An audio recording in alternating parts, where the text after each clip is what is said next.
함께 보시겠습니다.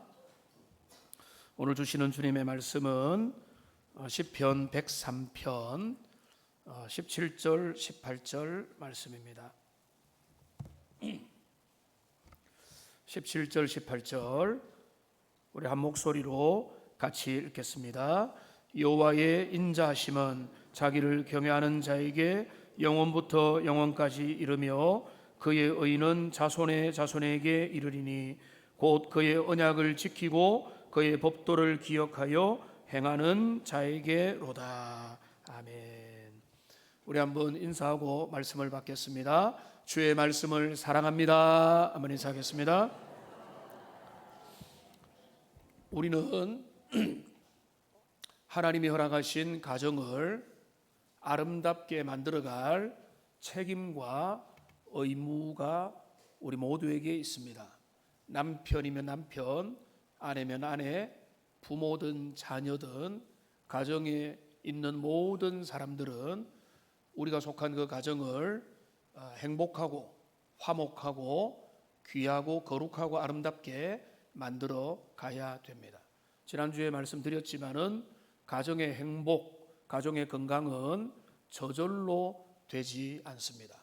우리의 건강을 유지해야 되는 것처럼 가정의 행복과 건강도 내가 사랑하고 내가 헌신하고 내가 화목의 씨를 뿌려서 거기에서 화평의 결과를 거두는 것이 바로 그 가정의 화목의 비결입니다.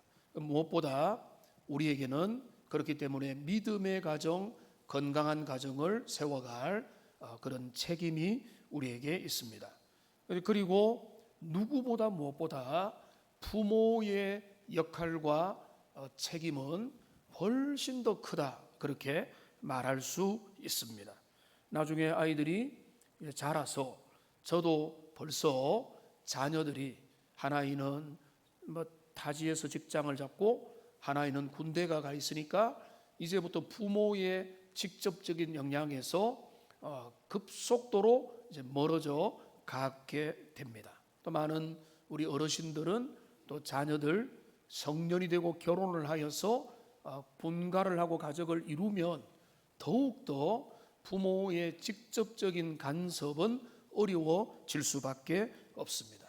그러니까 자녀가 어릴 때, 그리고 지금 자녀가 벌써 컸다면 그 손주들을 향해서 부모에게 주어진, 조부모에게 주어진 믿음의 가정을 세울 그 의무와 책임에 대하여 우리는 다시 막중한 책임감을 가지고 기도하며 서야 됩니다. 아이들이 어릴 때 그들에게 마땅히 행할 진리를 가르치면 그거는요 너무나 수지가 맞는 일입니다. 잠언 22장 6절 말씀 보실까요? 같이 한번 읽어보겠습니다.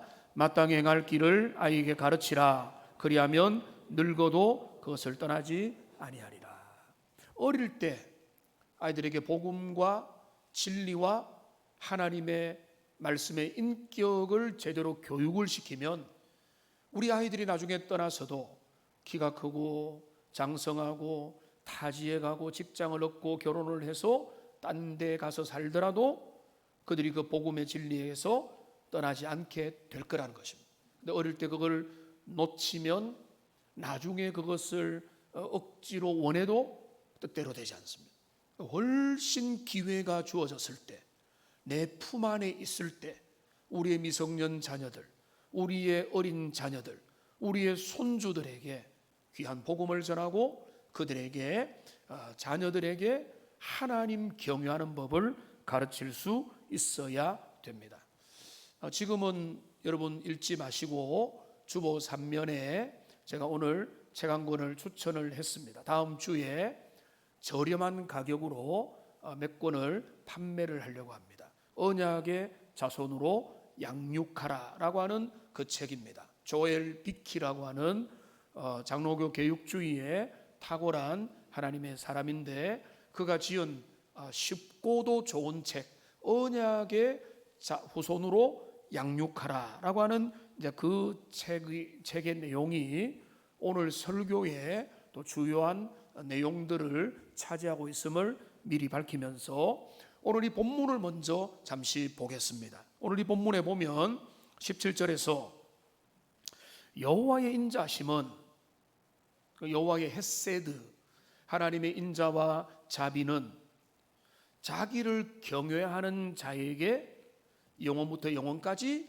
이른다라고 말을 했습니다. 이 17절 먼저 끊어서 보시면은 여호와의 자비와 긍휼과 인자는 누구에게요? 여호와를 경외하는 자에게, 하나님을 믿고 예배하고 두려워하며 하나님의 말씀을 지키려고 하는 자에게 영원히 하나님의 자비와 긍휼과 인자가 미치는데, 근데 거기에만 머무르는 게 아니라 뭐라고 합니까? 그의 의는 자손의 자손에게까지 이른다라고 27절이 말하고 있습니다. 이 언약의 자손들이죠. 주님을 믿으면, 주 예수를 믿으라 그리하면 너와 내 집이 구원을 얻으리라는 말씀처럼 여호와를 경외하는 자녀에게, 여호와를 경외하는 자에게 하나님의 은혜가 미칠 뿐만 아니라 그 자손의 자손에게 이르는 것입니다. 그 언약 자손에게 주님의 은혜가 임하는데, 근데 그게 자동적으로 임하느냐라고 하는 것입니다. 자동적으로, 기계적으로 무조건 임하느냐, 그게 아니라는 거죠. 18절을 보세요. 여호와를 경외하는 자와 그의 자손과 자손의 자손에게 이르는데 그들이 어떤 자입니까? 곧 그의 언약을 지키고 그의 법도를 기억하여 행하는 자들에게 여호와의 자비와 여호와의 헤세드의 그 은혜는 계속해서 미치고 이루고 적용이 된다는 것입니다. 여기 그러니까 중요한 내용이 있습니다. 주님을 믿는 가정의 자녀들은 무조건 복받고 예수 잘 믿는가? 여러분, 그럴 확률도 높지만 그렇지 않을 수도 있기 때문에 기계적인 게 아니라는 것입니다. 우리가 여호와를 경외한다면 우리의 자녀들이 여호와를 경외할 수 있도록 그거를 위해서 언약의 자녀를 양육하고 그들에게 복음을 전하고 그들을 살펴야 됩니다. 그러니까 여러분, 부모가 예수 믿고 할아버지 할머니가 신앙생활하고 믿음이 3대 4대를 가면 그 후손들은 무조건 복받고 무조건 예수 믿는가? 그렇지 않습니다. 여기에 우리의 두려움이 있고 우리의 긴장이 있습니다. 놀라운 혜택은 있지만, 그러나 그 언약의 후손이 여호와를 멀리하고 주님을 떠나고 주님을 경외하는 법을 잃어버리고 놓쳐버리는 경우들도 얼마든지 많기 때문에 그렇습니다. 그래서 그 조엘 비키라고 하는 그분은 그 책에서 두 가지를 우리에게 경고를 합니다. 하나는 뭔가 하면 언약 백성이라는 것에 대한 과대평가를 조심하라 라고 말하고 있고요, 또 하나는 뭔가 하면 과소평가도 해서는 안 된다, 이런 것을 강조하고 있습니다. 언약의 우선, 이걸 언약의 우선하니까 뭐 복잡한 이야기 같은데, 예수 믿는 가정, 믿음의 대대로 이어오는 것을 소중하고, 그리고 예를 들어서 우리의 자녀들이 유아 세례를 받았다, 우리는 믿음의 2세대다 3세대다, 내 자녀들도 지금 교회 잘 다니고 있다 라고 하는, 이게 이제 언약의 가정 속에 있다, 이렇게 보면 되는데, 그것에 대해서 어떤 사람들은 과대평가를 할 수 있다는 것입니다. 그 과대평가는 뭔가 하면 뭐 이런 겁니다. 내가 믿음의 배우자를 위해서 기도하는데 그 본인은 시원찮은데 부모가 신앙생활 잘하고 할아버지는 사제를 털어서 교회를 시골에 지은 분이다. 그러니까 그 집은 믿을 만하다. 여러분, 그렇게 그 가문은 믿을 만하지만은 본인이 탕자처럼 살고 있다면 그거는 진짜 믿을 만한 것은 아니라고 봐야 되는 것입니다. 부모가 예수를 잘 믿고 그 할아버지와 할머니와 그들의 선조들이 믿음을 잘 지켰기 때문에 그 자녀들은 자동적으로 예수 잘 믿을 거야. 여러분 그렇게 생각하면은 그거는 언약에 대한 과대평가라는 것입니다. 자동적으로 예수 잘 믿는 법은 없습니다. 그 자동적으로 잘 믿는 게 아니고, 그러니까 여기 언약의 자녀, 믿음의 가정에서 자라는 데는 너무나 좋은 유익과 분명한 한계를 지니고 있습니다. 믿음의 가정에서 자라난 자녀들은 어릴 때부터 무엇에 노출됩니까? 예배에 노출됩니다. 여호와를 사랑하고 물질도 구별해서 주님 앞에 드리고 삶의 모든 것들에 기쁠 때도 주님 앞에 감사하고 슬플 때도 주님 앞에 기도하며 인생의 순간들을 하나님 앞에서 걸어가는 모습을 보고 함께 손을 잡고 예배드리고 기독교 절기들을 지키는 이런 걸 통해서 자녀들은 어릴 때부터 신앙에 노출되고 말씀에 노출되고 복음에 노출되기 때문에 그들은 하나님을 경외하고 믿게 될 가능성이 높지만은, 그러나 여러분 정반대의 모습도 심심찮게 찾아볼 수 있습니다. 그들이 신앙을 떠나고 세속주의를 말하고 하나님은 없다, 과학 안에서 신은 존재하지 않는다라고 외치는데 알고 보니까 목사 자녀예요. 중직자 자녀예요. 그런데도 그들은 신앙을 버렸습니다. 세상의 철학을 붙들고 세상의 학문을 붙들고 세상의 명성과 명예를 따르고 있는데 그들의 배경을 보면은 기독교 신앙이 자리하고 있어요. 그러면 그 신앙과 그들의 삶은 작동하지 않는다는 겁니다. 그러니까 우리는 언약의 후손으로 서 있다, 그 집안은 믿음의 가문이다라는 것을 우리는 뭐 점수를 같이 평가절하를 할 필요는 없지만 과대평가를 해서 그 집은 3대 믿는 집안이니까 지금은 완전히 당자처럼 살아도 그거는 믿음으로 결국은 설 거야라는 것은 그럴 수도 있고 그렇지도 않을 수도 있기 때문에 우리는 뭘 봐야 되면 그 자녀들이 여호와를 경외하며 언약을 지키고 주님의 말씀을 따라 살려고 애를 쓰고 거기에 우선순위와 마음을 두는지를 살펴야 된다는 것입니다. 그 언약의 가문이라는 것에 대한 지나친 과대평가를 조심해야 되고요. 그 다음에 뭔가 하면 또 다른 평가는 뭔가 하면 그 과소평가해서도 안 된다는 것입니다. 믿음의 가문에서 자라는 것, 하나님을 경외하는 집안에서 자라는 것은 그러면 아무런 혜택이 없습니까? 전혀 아니죠. 너무나 좋은 혜택들이 그들에게 주어져 있다는 것입니다. 여러분 신유빈 아세요? 국민 여동생인데 원래 별명이 삐약입니다. 삐약이. 지금은 많이 커서 하는데 탁구 신동으로 알려져 있는 신유빈이라고 있습니다. 그래서 국제대회에서 1등까지는 못해도 아주 우수한 성적도 거두고 아주 우리나라의 에이스입니다. 신유빈이 그렇게 탁구를 잘하게 된 이유 중에 큰 이유 중에 하나는 아버지가 탁구 선수 출신에다가 탁구 교실을 여는 관장입니다. 그러면 어릴 때부터 그런 환경에 노출이 잘 되죠. 요즘에 관심이 없었다가 한 번씩 샌프란시스코 자이언츠에 있는 이정우 선수의 하이라이트를 한 번씩 봅니다. 워낙 기사가 많이 나오니까 그가 누구냐? 근데 이정우 선수의 별명이 뭔지 아세요? 뭡니까? 바람의 손자예요. 근데 왜 바람의 손자일까요? 저만 압니까? 제가 그쪽에 제일 분야에 바른 것 같은데 아버지가 누구죠? 이종범이잖아요. 이종범 별명이 뭡니까? 바람의 아들. 바람의 아들 이종범이 바람을 가르고 도루도 잘하고 안타도 잘하고 우리 뭐 대부분의 예전에 야구 초창기에 그거 알잖아요. 그런데 그 바람의 아들 이종범의 그 아들인 이정우가 거기서 지금 초창기에 아주 잘 날리고 있는데 별명하여 바람의 손자가 된 데는 아버지의 야구 사랑, 야구 기질, 야구 언사가 남주지 않는 거죠. 여러분 허재 농구선수 알잖아요. 근데 허재 아들 중에 허웅이라고 있죠. 저는 농구는 뭐 거의 잘 모르는데 허웅이 농구 얼마나 잘합니까?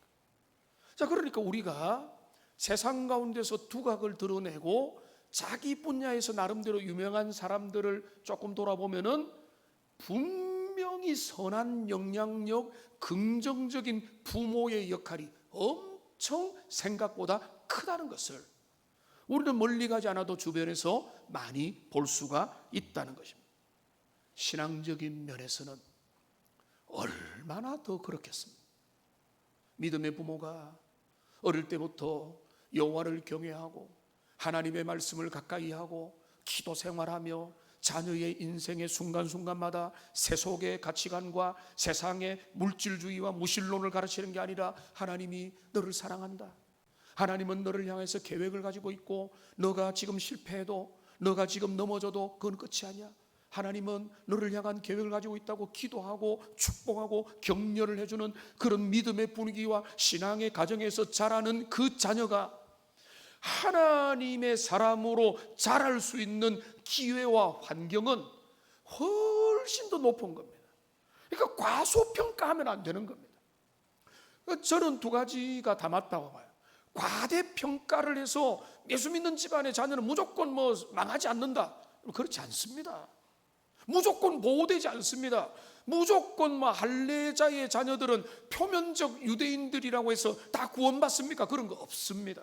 과대평가도 안 되지만은 그러니까 별거 없다, 결국은 한 사람이 예수 믿어야 되는 일이다라고 해서 믿음의 가문에서 언약의 자녀로 자라는 것이 별로 중요하지 않다고 여기는 과소평가하는 자세도 아주 위험한 것입니다. 그건 아주 중요합니다. 저는 이렇게 말씀을 한번 드리고 싶습니다. 여러분, 사도 바울은 로마서에 보면 로마서에서 모든 사람은 죄인이다, 이방인들 하나님을 믿지 않고 우상 숭배하니까 죄인인데, 그 다음에는 또 뭐라고 하는가 하면은 유대인들도 죄인이다, 그들은 하나님 앞에 말씀을 받은 자지만은 죄인이다라고 하면서 이방인들도 죄인이고 유대인들도 죄인이다라고 말하면서 그런 갑자기 질문을 하나 던집니다. 유대인도 죄인이라면 로마서 3장 1절에서 필연적으로 이 질문이 나오는 겁니다. 같이 한번 읽어보겠습니다. 그런즉 유대인의 나음이 무엇이며 할례의 유익이 무엇이냐. 여러분, 이게 오늘 우리가 물어야 될 질문입니다. 유대인의 그러면은 혜택이 뭐냐? 유대인으로 태어난 메리트는 있느냐? 유대인이 된다는 것, 유대인으로 자라난 장점과 혜택은 있느냐라고 바울은 질문을 던지고 그 대답은 뭔가 하면 많다는 것입니다. 유대인들로 태어났다는 것은 어떤 혜택이 있습니까? 그들의 조상이 누군가 하면 사무엘이에요. 그들의 조상이 누굽니까? 다윗이에요. 그들의 조상이 누굽니까? 선지자들입니다. 그들에는 하나님의 말씀이 있고 토라가 있고 율법이 있고 그들에는 보이는 성전이 있고 그들에는 보이는 영적인 절기들이 있어요. 그들의 명절은 뭔가 하면 우리의 명절은 설날, 구정, 구정, 추석 이런 건데 그들의 명절은 뭔가 하면 유월절 이런 거예요.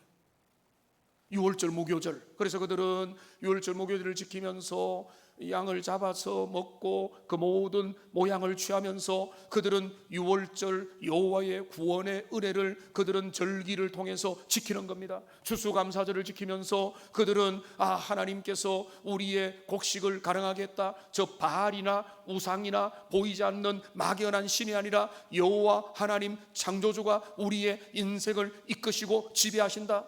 그러니까 그들은 선지자들이 주어졌고 믿음의 조상들이 주어졌고 왕들과 선지자들과 제사장 제도가 있었고 그들에게는 수많은 혜택들이 있어서 그 모든 것들을 통해서 여호와를 경외하는 것이 이방의 어떤 나라들보다 훨씬 더 쉽고 유리한 위치에 놓이게 되었다는 것입니다.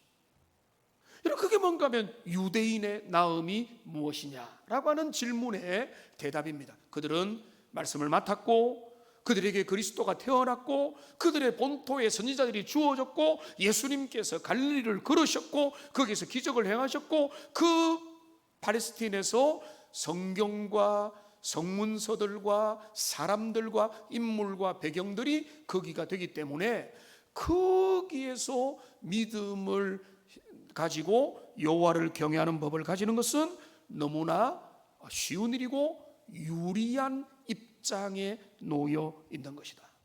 여러분, 그렇기 때문에 우리가 좀 정리를 하면 오늘날도 마찬가지야. 기독교 신앙 안에서 자라는다는 것, 부모가 믿음의 직분자요, 부모가 목회자요, 부모가 장로 권사님이요, 부모가 믿음의 3대 4대를 이어간다는 것은 훌륭하고 압도적인 혜택이 있는 것입니다.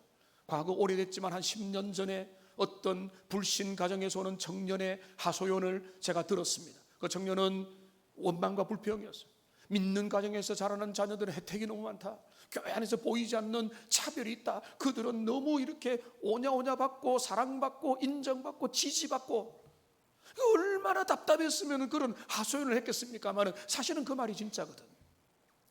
부모가 지지해 주죠. 믿음의 공동체가 지지해 주죠. 다 그들이 믿음 생활 잘하도록 기도해 주고 중보해 주고 격려해 주고, 믿음 생활 잘못하면 혼나게 하니까 그들이 믿음을 붙잡고 주님 앞에서 살아갈 가능성들은 훨씬 더 높아지는 것이 사실이라는 겁니다. 그런데 여러분, 중요한 것은 그렇다고 해서 이게 자동적으로 되는 게 아니라는 것입니다. 믿음의 가정 안에서 양육하지 않고 돌아보지 않고 그들을 살피지 않으면요, 그들이 여기 18절에 나타나 있는 대로 그의 언약을 지키고 그의 법도를 기억하며 그의 법도를 실천하고 순종하는 자녀로 하나님 앞에 사는지를 돌아보고 점검하고 살피지 않으면 그들이 믿음의 가정 안에 있어서도 가인이 나타났고 그들 가운데도 이스마엘이 나타났고 불신자들이 나타났던 것처럼 우리들 가운데도 쓴뿌리가 나타나고 믿음을 버리고 언약의 가정에서 자랐지만은 전혀 엉뚱한 세상의 자녀로 자라는 일들도 얼마든지 일어날 수 있기 때문에 우리는 그 혜택을 귀하게 여기면서도 이게 자동적이라고 여겨서는 안 된다라고 하는 것입니다. 그렇기 때문에 여러분, 오늘 설교의 주제는 뭔가 하면, 그렇기 때문에 우리는 우리의 언약의 자녀들에게 복음을 전할 수 있어야 됩니다. 여러분, 최근에도 제가 몇몇 성도님들을 통해서 그들이 가지고 있는 근심을 제가 들었습니다. 근심의 내용은 뭔가 하면, 자녀가 자기 믿음을 가지고 하나님을 진짜 사랑하는 자기 믿음을 가지고 있는지 의심스럽다는 거예요.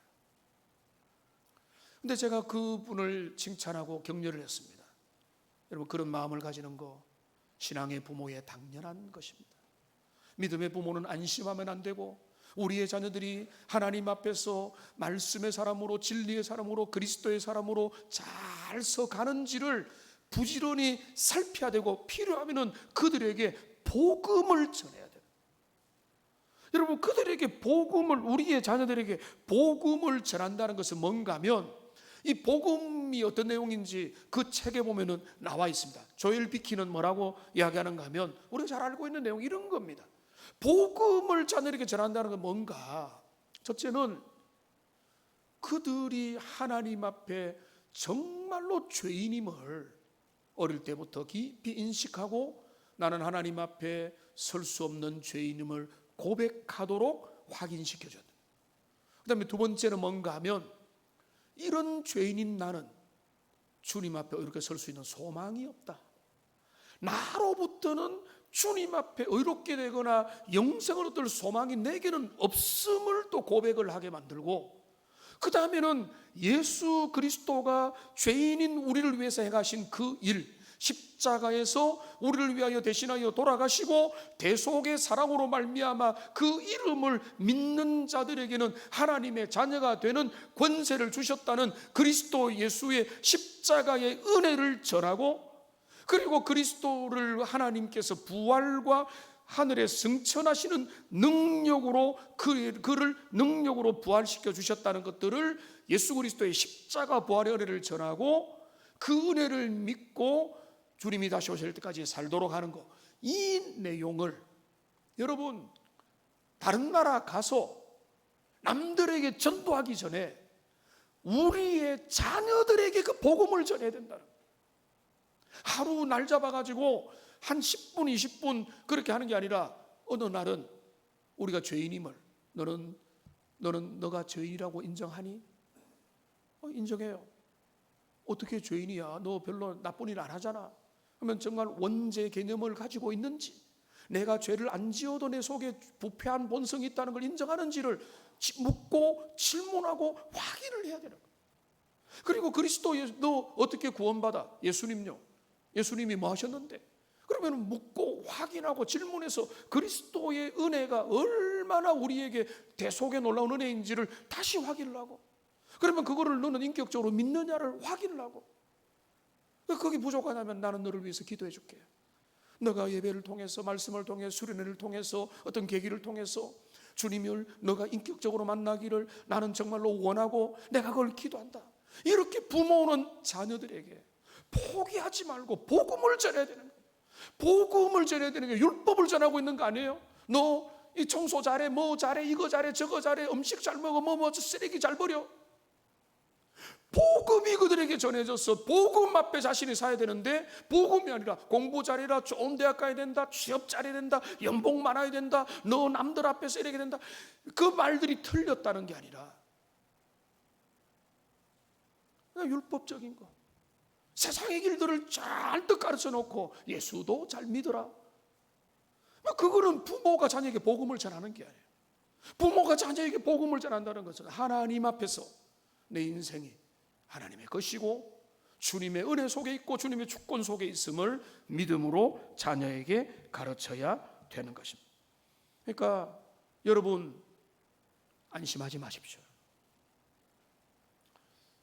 제가 여러분들에게 설교자로서 여러분 모두를 안심하지 않습니다.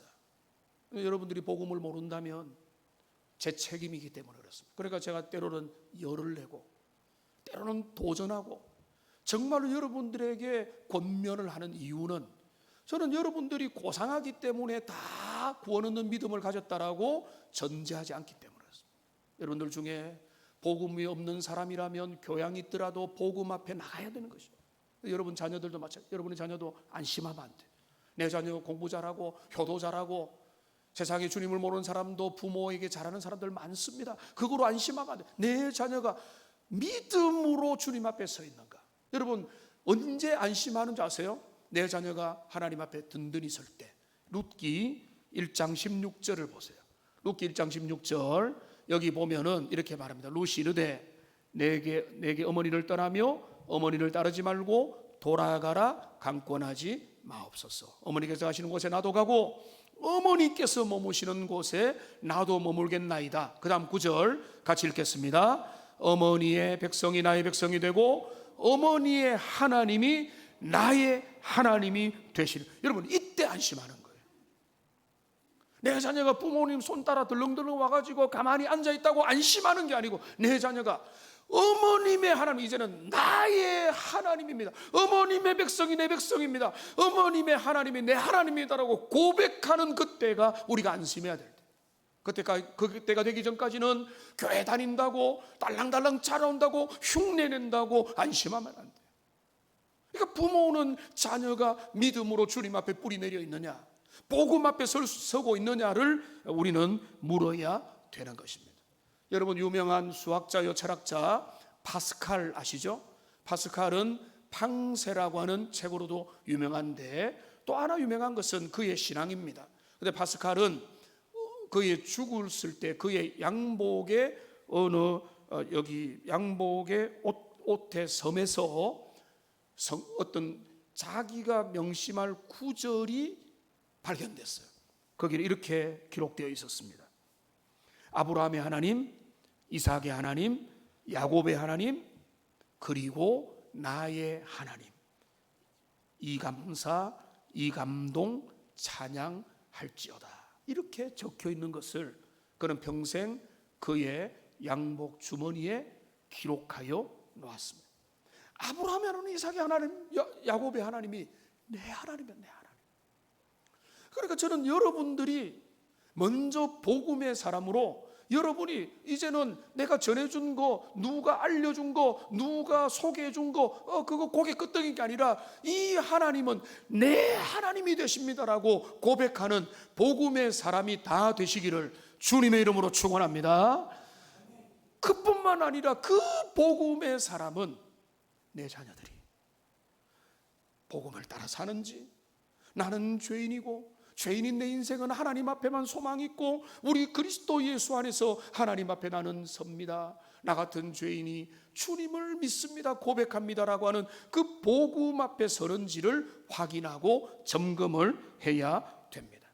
여러분, 기회가 있을 때, 자녀들이 어릴 때, 자녀들이 다 커버렸다면 손주들을 본다면 얼마나 좋은 기회입니까? 손주들에게 성경을 읽어주고 손주들을 축복하고, 부모가 어쩔 수 없이 못 돌보는 그 시간에 손주들을 위해서 여러분 그냥 용돈벌이나 내가 자녀들 뒷배경을 해준다, 이 정도가 아니라 내가 정말로 사명이 있구나, 거룩한 사명이 있구나, 내 이 자녀들과 손주들을 믿음의 자녀로 가르칠 수 있도록 여러분 그런 마음을 가지고 할 때에 거기에서 은혜가 나타나는데요.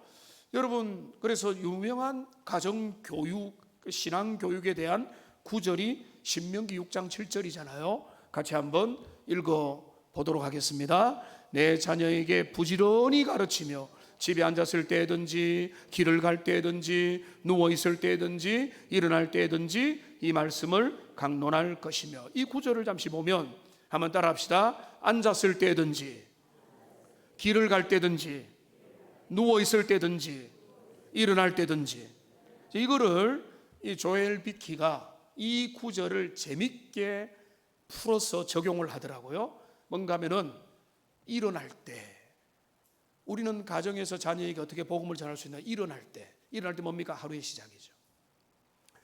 우리가 눈을 떠서 하루를 시작할 때 폰을 껴서 뉴스를 보고 세속의 이야기를 듣고 이런저런 밥을 먹고 샤워를 하고 하는 일을 하기 전에, 시간이 짧아도 괜찮지만 그 일어난 그 시간에 하나님 앞에 시간의 주인 되신 주님 앞에 자신을 맡기면서 믿음으로 주님 앞에 기도하는 거죠.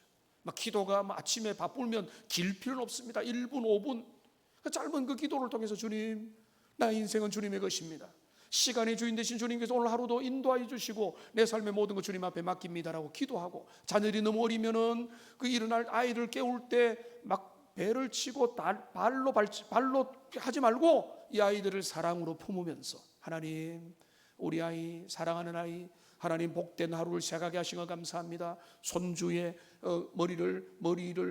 머리에 안수를 하거나 가슴에 안고 그렇게 기도하는, 하루를 일어날 때 말씀으로 시작하는 겁니다. 두 번째는 뭔가 하면 여기 뭐라고 했으면 집에 앉았을 때, 언제 앉습니까?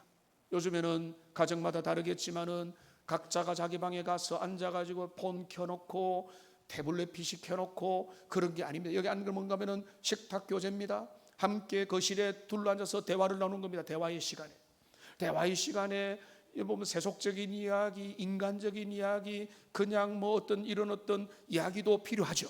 그런데 그 가운데 뭐가 있어야 됩니까? 하나님 신앙이 있어야 됩니다.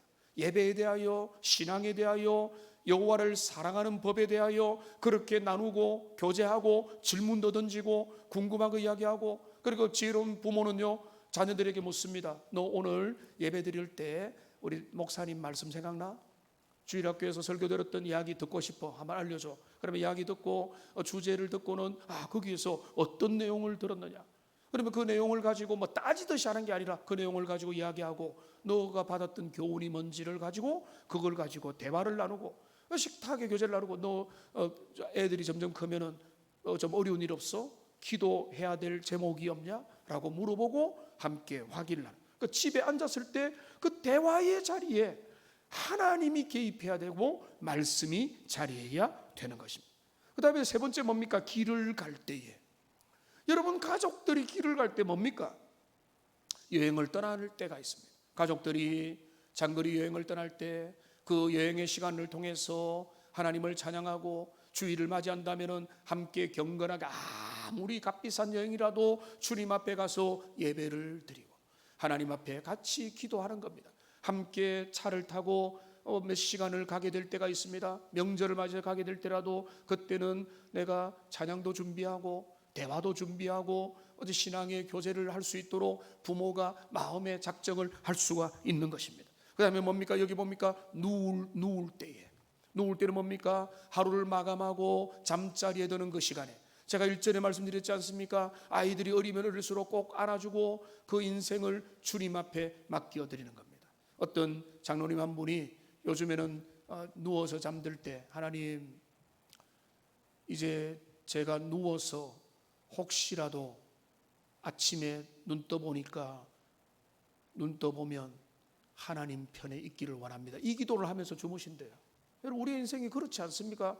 우리가 이제 60 넘고 70 넘고 80 넘으면 언제가 마지막 날인지 알 수 없잖아요. 자다가 주님의 부르심을 받을 수도 있잖아요. 어른들은 그렇게 기도하는 거고, 우리의 자녀들을 위해서는, 아이들이 어리면 그 자녀를 위해서 기도하면서 하나님, 이 인생 하나님 축복해달라고 축복하고 기도해서, 그러니까 여러분 보십시오. 일어날 때, 집에 앉았을 때, 여행을 가거나 길을 걸어갈 때, 그리고 잠자리에 누울 때, 모든 시간이 신앙교육의 현장이 될 수가 있다는 것입니다. 그러니까 여러분, 자녀에게 복음을 전하십시오. 자녀에게 복음을 전하려면 중요한 게 있습니다. 내가 복음에 선명해야 됩니다. 내가 흐리멍텅한데 어떻게 자녀에게 복음을 전하겠어? 내가 죄인되며 내게는 그리스도의 은혜만 절대적이고 주님의 은혜 가운데서 하나님 앞에 나는 설 수 있습니다. 나는 죄인이지만은 그리스도 안에서 그렇게 섭니다라고 하는 복음에 대한 선명한 마음들이 있을 때에 이 복음을 가지고 자녀들에게 복음을 전할 수 있는 겁니다. 오늘 설교의 마무리는요, 조금 부담이 되는 그 책의 내용으로 마무리를 하기 원합니다. 지옥에 간 자녀들이 부모에게 원망하는 예화를 어떤 설교자를 통해서 인용하는 장면이 나오는데, 지옥에 있는 자녀가 부모를 원망하는 것을 우리가 들었을 리는 없는데 지어낸 이야기고 예한데, 우리에게 도전이 되기 위해서 제가 읽어드리겠습니다. 지옥에 간 자녀가 이렇게 부모를 원망합니다. 내가 여기서 받는 이 모든 고통은 모두 부모님들 때문입니다. 당신들은 내게 하나님에 대해 알려주어야 했지만 그렇게 하지 않았습니다. 당신들은 우리를 죄로부터 멀리하고 바로잡아줘야 될 책임이 있었으나 그렇게 하지 않았습니다. 우리의 부패와 죄책이 당신으로부터 전가되어 왔지만 우리가 그것들에서 벗어나야 된다고 하는 어떤 경고도 주지 않았습니다. 당신들의 무관심으로 우리는 계속 죄 가운데 살아왔습니다. 지금 우리는 그 죄 때문에 저주 아래에 있습니다. 화로다 우리 자녀들이요, 육신적으로 생각이 모자란 부모를 두었구나. 자녀에 대한 연민과 동정으로 그들의 영원한 비참함이 운명을 막는데 나태한 부모들에게 화가 있을지로다 라고 그 설교자는 그 상상해서 신앙을, 복음을 전하지 않는 부모의 책임을 에둘러서 그렇게 표현을 했던 것입니다. 말씀을 맺습니다. 하나님께서는 우리에게 믿음의 세계로 들어오게 하셨습니다. 그런데 많은 분들에게 감사한 것은 우리 부모 때문에, 우리의 가문 때문에, 우리의 사랑하는 이들 때문에 교회 안에 와 있을 확률이 높습니다. 저도 어머니 때문에 믿음을 가졌으니까. 여러분, 그거는요 놀라운 혜택입니다. 놀라운 은총이고 우리 주님이 주시는 지혜의 방편으로 그 은혜 세계 속에 있습니다. 여기는 한 4대째, 5대째, 6대째 믿음 생활하는 분도 있습니다.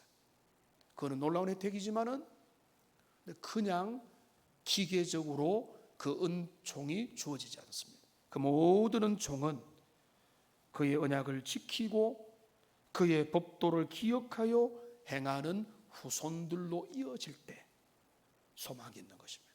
그러니까 안심하지 말고 우리는 하나님 앞에 부모의 책임, 조부모의 책임을 가지고 우리의 자녀들이 믿음으로 돋서서 부모의 하나님이 내 하나님입니다 라는 고백을 듣고 안심할 때까지 자녀들에게 위해서 기도하고 저와 여러분도 복음의 사람으로 서는 복된 은혜가 우리 모두에게 임하기를 주님의 이름으로 축복합니다.